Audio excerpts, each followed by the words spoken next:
Mga kaibigan, welcome back po sa inyo. Napakainit po ng mga balita natin. Ang Gilas Pilipinas, nilabas na po ang Final 12 versus Guam. Sino kaya ang pumasok at hindi?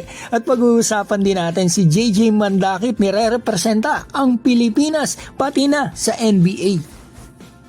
Simulan po natin kay JJ Mandakit, isang NBA prospect, isang Pinoy at gustong maglaro sa Gilas Pilipinas, pero may ilan pa rin tayong kababayan na talaga nagdududa kung ito nga ba talaga gustong i-representa ang ating bansa. No worries, ito sa documentary niya nakakalabas lang mga kaibigan na pag-usapan doon, nakita na ito nga nagmula pala sila sa Cebu, nag-migrate sa Hawaii at ito nga nasabi ng tatay niya, itong dapat yung madinig.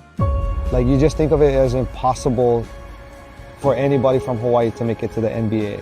One of the highest recruited players to come out of Hawaii. Filipinos are hard workers. For JJ to represent them and being Filipino, that brings a lot of pride to the people of the Philippines. Kaibigan ko po yung tatay ni JJ mga kaibigan at yan din po naging dahilan kung bakit na-interview ko si JJ Mandakit dito sa akin channel noong nakarang mga taon kung saan nasabi rin ni JJ na interesado talaga siyang representa ang Gilas Pilipinas, ang Pilipinas mga kaibigan.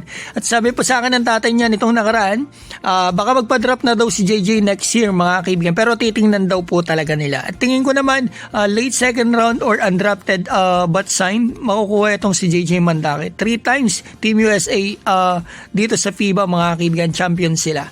So ito, pag-usapan na po natin ang update sa Gilas Pilipinas. May Final 12 na, official na po ito mga kaibigan ha.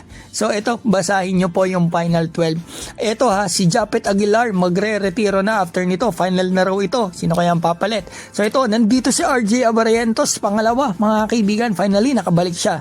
Brownlee, Edu, Junmar, at ito, Quentin Milora Brown, magde-debut na rin. Chris Newsome, CJ Perez, Kevin Kiambao, Dwight Ramos, Carl Tamayo, umabot yung kanyang visa, which is good mga kaibigan, ganda nilalaro sa KBL, and Scotty Thompson. So, ibig sabihin po, sa 18-man pool natin, ay natanggal po mga kaibigan ang 6. Sino yan? Yung unang 3 po ay si Ange Kwame, Kai Soto and Calvin Optana. So ang 3 huling natanggal ay eto si Troy Rosario mga kaibigan. May problema yan si visa, si Carl din meron pero umabot pati itong si RJ. So ito mga kaibigan yung isa pa natanggal, 2 pa si Jamie Malonzo at ito nga Juan Gomez Deliano. Nakakalungkot pero ano kaya mga kaibigan kung ganito? Total si Jamie Malonzo natanggal sa main team, maglalaro sa SEA Games, di ba mga kaibigan? Ano kaya kung etong si Juan Gomez Deliano ay ipasok na rin dito sa SEA Games o yung mga hindi makakalaro na pwede na maglaro sa time na ng SEA Games? Di ba mga kaibigan? Siguro magandang idea yon. Baka sana mangyari yon.